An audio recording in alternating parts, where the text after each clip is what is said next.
Bien, esta semana que pasó ha traído novedades jurídicas o de derechos y garantías que es importante que conozcas y sepas lo que está pasando, más allá de las noticias que podés ver en los medios.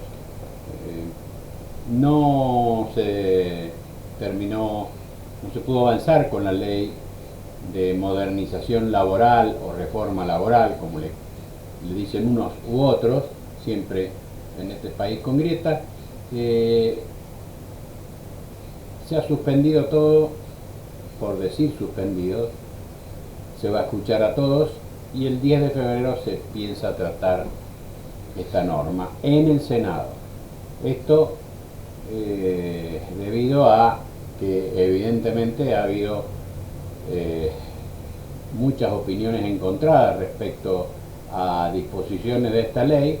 Este proyecto de ley afecta a los fondos de los jubilados. Una vez más, los jubilados tienen que soportar o asistir en este caso a los empresarios, porque es un dinero que no va a ir para los jubilados y que en definitiva va a quedar para pagar indemnizaciones si es que hay despidos. Si no hay despidos, el sobrante el empleador se lo queda, o sea que lo perdió el jubilado porque ahí iban los fondos. Esto vamos a ver qué pasa.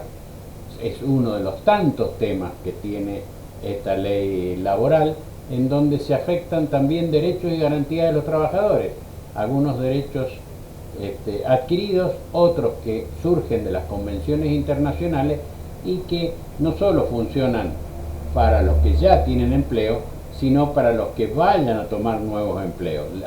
Esta ley no puede afectar convenciones internacionales y ahí hay varios cortocircuitos que también va a haber que seguramente en este transcurso de mes y medio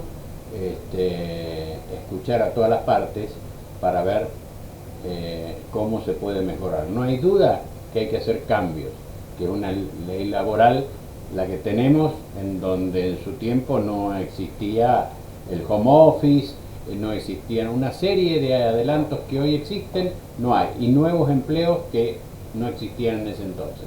Hay que ver qué es lo que se incorpora, qué es lo que no se incorpora y cómo se modifica. Hay que hacerlo, pero no hay que hacerlo, como decía mi abuela, como sopapo loco. Y esto venía como sopapo loco y parece que no funcionó. Y mucho tiene que ver, no funcionó por lo que había pasado el día anterior en la Cámara de Diputados. En la Cámara de Diputados se trató el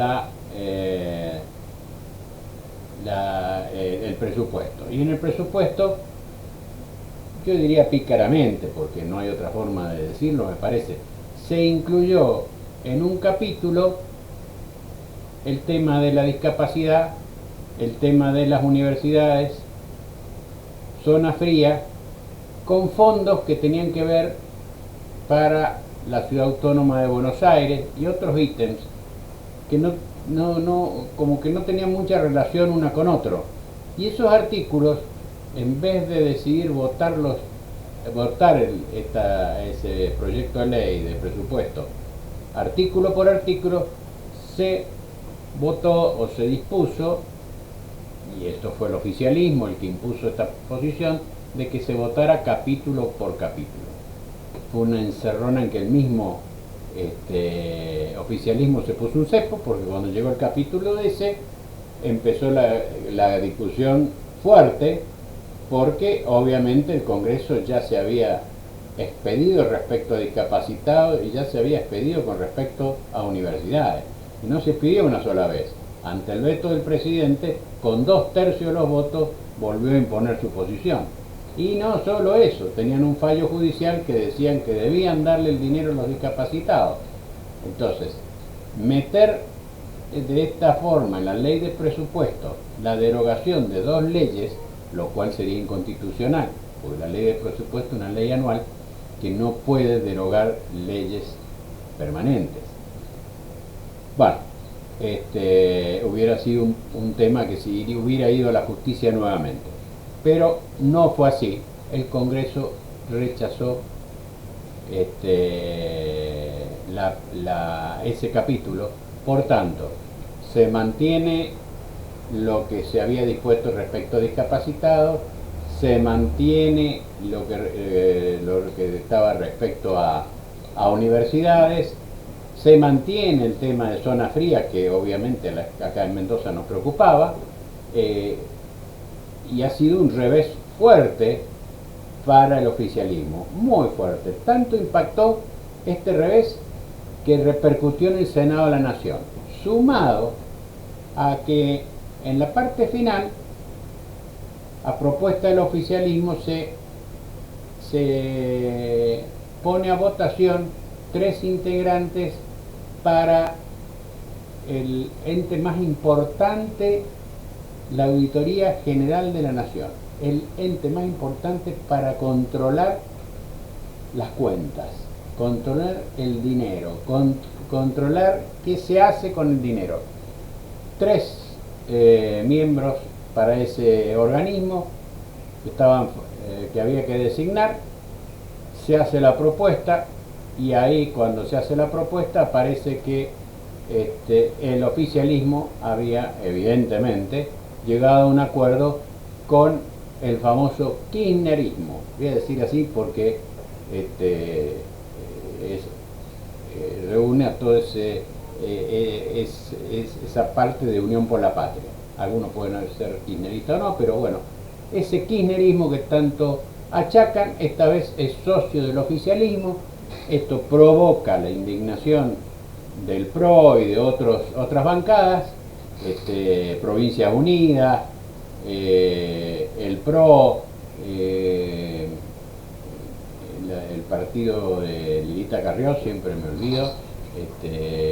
Bueno, la cuestión que se levantan, se retiran, y el PRO especialmente dice que le quita todo el apoyo, porque obviamente, evidentemente, esos 3 puestos, algunos de ellos habrían estado hablados para que fueran para alguien del PRO, y no para alguien que había propuesto Máximo Kirchner. ¿Se imaginan lo que esto, cómo cayó esto dentro del Congreso a las 3 de la mañana, sin haberse planteado antes, siendo inconstitucional, porque ese tema no había sido abierto a extraordinaria, tendría que haberlo abierto a extraordinarias el presidente, y tampoco se había tratado en labor parlamentaria. Son todos formalismos, porque hay que cumplirlo, o sea, tenemos que aprender a cumplir los formalismos. La cuestión es que el oficialismo, junto con el kirchnerismo, nombró a estos 3 controladores de las cuentas públicas. Son los que van a controlar que los demás no se lleven algo para su casa. Así es el tema. Esto ya fue la gota que rebalsó el vaso, y esto repercutió en el Senado. No sabemos cómo va a seguir, pero evidentemente impactó y duro. El presupuesto se aprobó, pero se aprobó sin esos temas que el Ejecutivo pretendía. Se habló en un primer momento que el Ejecutivo iba a vetar el presupuesto, su presupuesto lo iba a vetar, por este capricho de las universidades y la discapacidad. Es otro tema para hablar en otro momento, pero estamos hablando de derechos y garantías. Y si vemos que dentro de ese presupuesto hay 10.000 millones de pesos para reparar y refaccionar la Embajada de Estados Unidos, y se ha triplicado el dinero que va al Servicio de Inteligencia del Estado, uno dice, ¿cómo? ¿Y los discapacitados? ¿Y el Garrahan? ¿Y las universidades? Bueno, esto lo dejo para pensarlo. No, cada uno piense. Evidentemente el pueblo tuvo la oportunidad de manifestarse en las elecciones, y esa manifestación en las elecciones hoy se refleja en el Congreso. Siempre se refleja en el Congreso. No nos olvidemos, muchas veces pensamos nada más que en el Ejecutivo y nos olvidamos del Legislativo. Y ahí es donde se hacen las leyes, ahí es donde se nos dan o quitan derechos. Así que bueno, este es un panorama así muy por arriba de lo que pasó esta semana para que ustedes puedan tener en cuenta. Nos seguimos viendo.